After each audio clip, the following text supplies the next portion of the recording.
Hello, I'm Matt Gajtka with my wife Jillian. Welcome to our kitchen for the first edition of Meal with the Missus. So hopefully what this will accomplish is showing you that it's easy to cook at home. I work full-time, so wanted to give a shout out to all those full-time working moms and dads who are the primary meal provider, to show that you don't have to run through the drive-thru every night, that you can prepare ahead of time, maybe do a little bit of prep to make things easy during the week. So the first recipe we're going to look at is curry. Now we're going to make this with kielbasa, but you can do this with basically any kind of protein, right? Correct. So Matt and I, we traveled to England. Our friend, when we were in London, took us to a restaurant with curry, and that was the first time that I think either of us had had it. And since then, we probably make this at least twice a month, if not once a week. I love it because, like Matt said, you can swap in whatever meat you want. So just look in your fridge. Do you have chicken? Do you have shrimp? We a lot of times like to use kielbasa, solely because our son likes to eat kielbasa, so we know he'll eat something. And then you can throw in whatever vegetables that you want. So it's really a versatile meal that you can swap in and out. You can see what works, what doesn't work for your family. So we're going to show you kind of the step-by-step instructions for making curry. Yeah, let's go to the play-by-play from right here behind us in the Gajtka Family Kitchen. We typically are going to use pepper, onion, and eggplant as our main vegetables.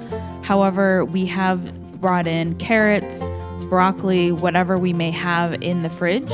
So again, whatever your family likes, whatever you have, whatever's on sale, chop it up. You can do big chunks. You don't have to get them small. Large chunks are fine in the curry. And then once you have everything cut up, again, this is something that you can do ahead of time. So if it's a Sunday night or the night before, get everything chopped up and it will save you some time while you're actually doing the meal. Then we're going to saute up a little bit of butter and put in our vegetables to cook them down. This typically takes, we'll say max of 10 minutes, depending on how many vegetables you have and how you like them cooked. While you're doing the vegetables, then you can also make the rice. We typically will just use jasmine rice. Start to finish takes about 20 minutes for the water to boil, and then after the 15 minutes that it's done, the few minutes to have it stand to fluff up some more. And then finally, we have whatever protein. So again, we use kielbasa a lot, as we mentioned, because our son likes that. You can use it in the same pan or the separate pan. So obviously, if you're using raw chicken, please cook that in a separate pan. Finally, we're going to be adding the rest of our spices. So we have our garlic, and then we're going to have our curry powder, salt. We're going to use a little bit of lime juice.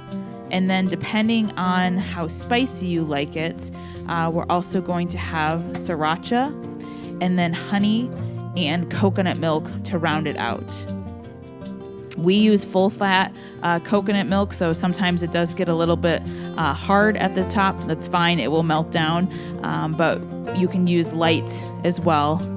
And then we're just gonna mix it all up in a pot, make sure that it's to the taste you like. And then that typically takes maybe 5 minutes or so, just until the coconut milk is essentially warm and everything is heated through. I'm hungry just looking at this right now. So hopefully curry is going to be in your meal plan in the next couple weeks or month. Let us know if you tried it, whether you like it from trying it previously, or you think you might have an idea to even spice up this one a little bit, maybe even literally spice it up. I'm not sure. That's part of the reason why I like curries. It does have enough flavor, but at the same time, pretty versatile, as Jillian talked about. So thank you very much for welcoming us into your kitchen. And look for more Meal with the Missus coming up very soon on my Patreon page.